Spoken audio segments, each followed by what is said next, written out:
number one, Azane Kaka number one. Bonjour et bienvenue à tous. Les célébrités, les magazines de mode et les motivateurs d'internet nous disent sans cesse qu'il faut s'accepter et s'aimer. Et si vous ne pouvez pas aimer votre corps et que votre reflet dans le miroir laisse beaucoup à désirer?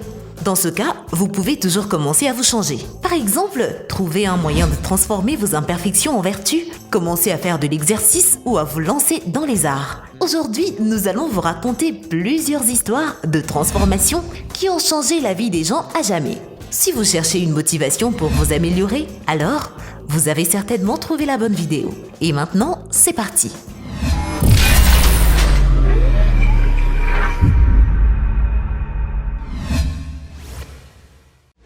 Et surtout, n'oubliez pas d'aimer et de vous abonner pour ne rater aucune de nos vidéos. Mary Stewart.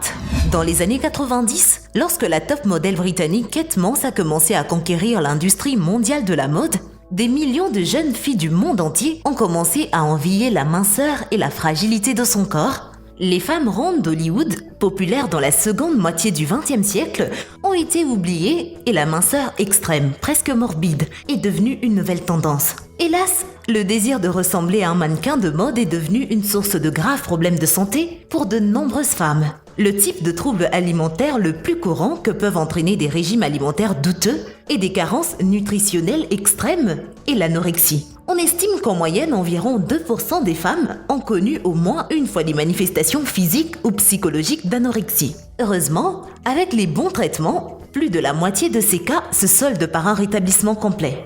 Mary Stewart d'Écosse connaît une de choses sur cette condition. Lorsqu'elle était adolescente, elle avait vu de nombreux mannequins incroyablement minces et était déterminée à devenir comme eux. Son désir obsessionnel de perdre du poids n'était qu'aggravé par des problèmes dans sa vie personnelle et sa famille. Hélas, à un moment donné, les choses ont dérapé.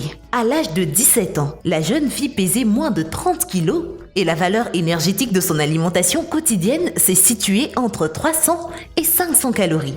En même temps, Mary s'entraînait 8 heures par jour, s'épuisant à faire des exercices physiques. Sa famille se souvient que la jeune fille était littéralement au bord de la mort et que ses parents ont finalement compris que les choses ne pouvaient pas continuer ainsi.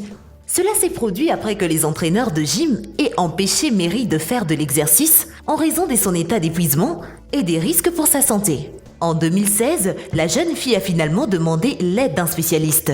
À ce moment-là, elle pouvait à peine parler. Heureusement, son rétablissement a été rapide et réussi. Quelques mois plus tard, on lui a proposé un poste d'entraîneur de gymnastique alors que son propre corps se musclait rapidement. Peu après avoir commencé son nouveau travail, Mary a réalisé qu'elle pouvait utiliser son expérience pour aider d'autres femmes à faire face à l'anorexie. Aujourd'hui, elle leur apporte un soutien psychologique et sportif et continue à réussir ses entraînements. Easy. Yeah? Easy.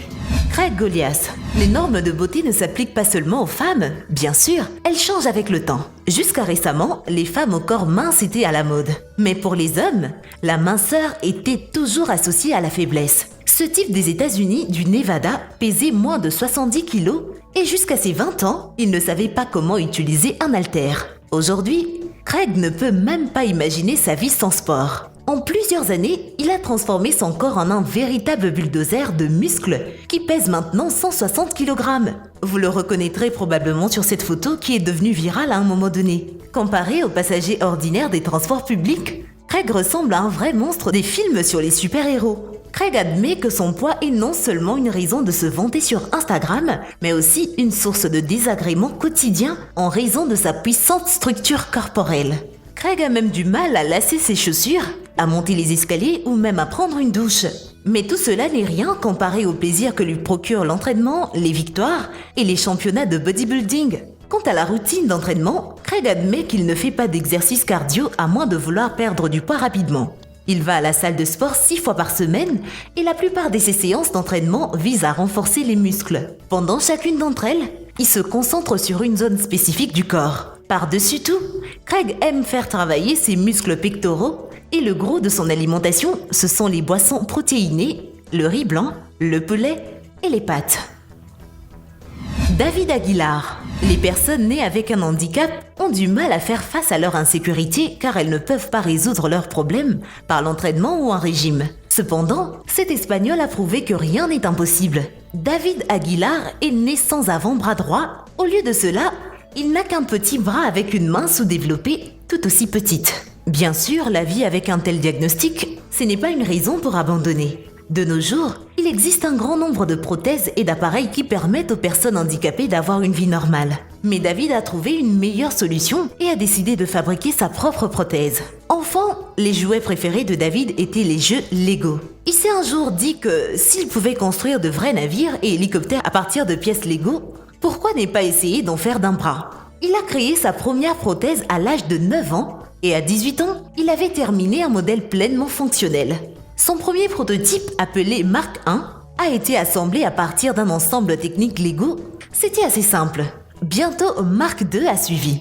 Puis il y a eu un autre modèle et finalement, David a trouvé Mark IV, la prothèse la plus avancée. Oui, David admet que dans la vie de tous les jours, il peut s'en passer. Il fait même du dubstep.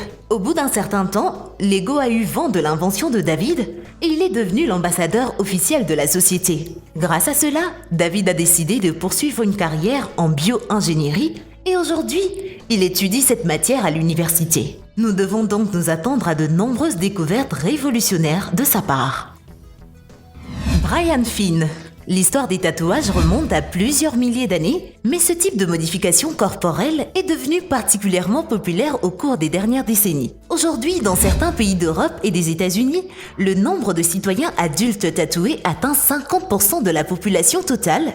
La plupart des gens mettent des images sur leur peau parce qu'ils considèrent que c'est élégant ou les utilisent comme un simple élément important, mais certains d'entre eux peuvent raconter une histoire complètement différente. Un jour, Brian Finn de l'Ohio a décidé qu'il pouvait utiliser son talent de peintre et des tatoueurs pour aider les personnes qui souffraient de violences en utilisant une technologie spéciale. Il a appris à masquer des cicatrices profondes sous une couche de composition colorée. L'une de ses clientes, Lee Ring, a connu de graves problèmes émotionnels dans le passé. Pour échapper à la douleur, elle s'était coupée profondément au bras depuis l'âge de 17 ans. Aujourd'hui, Lee a déjà appris à faire face à son passé trouble et elle est venue voir Brian pour transformer les souvenirs de son passé en quelque chose de complètement nouveau, là où se trouvaient les anciennes cicatrices. Il y a maintenant une composition de fleurs et une élégante libellule symbole de changement, comme le dit la jeune fille. Jess Shand. Et enfin, une autre histoire sur le changement de soi-même. Il n'y a pas si longtemps, ce type de Novi, Michigan pesait plus de 300 kilos et n'a pas quitté cette maison pendant plusieurs années. À cette époque, Jess se sentait malheureux et a évacué sa colère sur le monde en publiant des commentaires haineux sur Internet lorsqu'il est tombé sur le site de Bodybuilders. Jess a publié sa photo et a invité les utilisateurs à demander au plus gros homme du site ce qu'il voulait. Le type a retenu son souffle en prévision de l'hostilité à venir, mais tout ne s'est pas passé comme il avait prévu. Au lieu d'être enragé par Jess, les athlètes lui ont témoigné leur sympathie et lui ont donné des conseils sur la nutrition et l'entraînement. L'un des utilisateurs a même acheté une piscine gonflable au type parce que Jess ne pouvait tout simplement pas tenir dans la douche. Soudain, la compassion des étrangers a inspiré Jess et pendant 2 ans, il s'est entraîné en visitant le gymnase 5 fois par semaine. Il a complètement abandonné la malbouffe et a commencé à suivre un nouveau régime alimentaire. Bien sûr, les premiers pas ont été les plus difficiles pour lui, mais il a ressenti un soutien constant de la part des membres de ce forum de bodybuilders. Par exemple, un type l'a conseillé de commencer son entraînement par une marche quotidienne autour de la maison en augmentant progressivement le nombre de tours, puis de passer à des squats. Et un autre utilisateur a donné à Jess des haltères pour qu'il puisse commencer à s'entraîner à la maison. Un peu plus tard, alors que Jess pouvait déjà aller à la salle de sport, des volontaires sont venus l'aider pour ses entraînements. Ils lui ont également préparé un nouveau régime alimentaire. Peu à peu, Jess a commencé à revenir à son ancien style de vie. Il s'est fait de nouveaux amis et a commencé à faire du shopping et a enfin pu s'asseoir dans le siège du conducteur de sa voiture préférée. En quelques années, il a perdu plus de 50% de son poids. Jess pesait 120 kg, dont une partie était constituée de muscles calmes grâce à un travail acharné.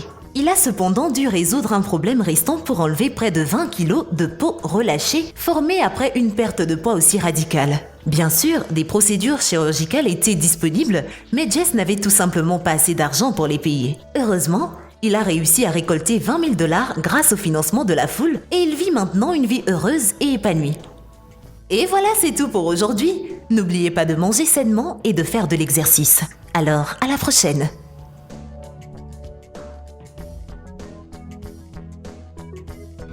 bien, merci d'avoir suivi cette vidéo et surtout, n'oubliez pas d'aimer et de vous abonner pour ne rater aucune de nos vidéos. Quant à moi, je vous dis bye bye.